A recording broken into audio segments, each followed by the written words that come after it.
Why do you think only Tamil Nadu was targeted by the Union Finance Minister in the debate at Lok Sabha? Look, I think Tamil Nadu represents the last bastion of true states' rights and good economic performance in this country. Most states, the BJP either won the election or came through the back door by toppling governments, buying MLAs, etc., etc. And there are very few states that retain their independence directly.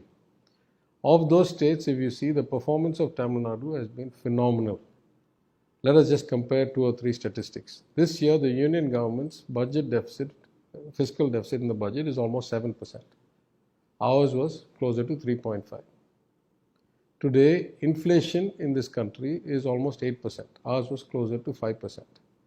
Whichever way you look at it, today they say GST revenues are up 20-30%. I tell you, we have not published the numbers yet, but our revenues are up greater than that.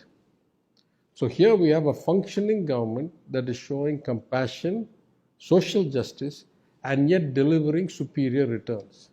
This rubs the notion of the colonial powers in Delhi the wrong way. The colonial powers in Delhi would have us believe that all laws only they know how to make. All funds should go only to them. All control should be in their hands. And the state should become mere empty vassals and slaves saying, yes sir, 3 bags full. But Tamil Nadu shows that you can go another way and do better. So this is the reason why Tamil Nadu is always targeted, in my opinion, and why the very principles that Thiru Narendra Modi, when he was Chief Minister of Gujarat for 13 years, the very principles that he espoused, that when we espouse them now, we find we're in direct contrast and contradiction with the union government, because all of a sudden the champions of states' rights have become the worst authoritarians in the history of India.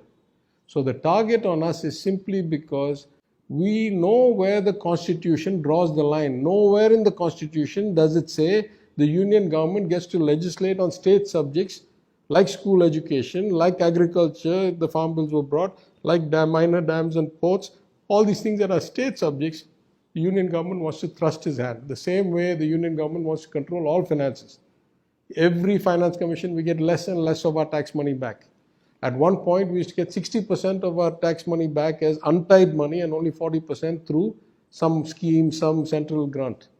Now it's gone the reverse. We get almost no money untied, and all the money is based on how they say we should spend the portion of our money we get back. If this is not colonialism, what is it? So they don't like people who stand up to colonialism. I can't think of any other reason.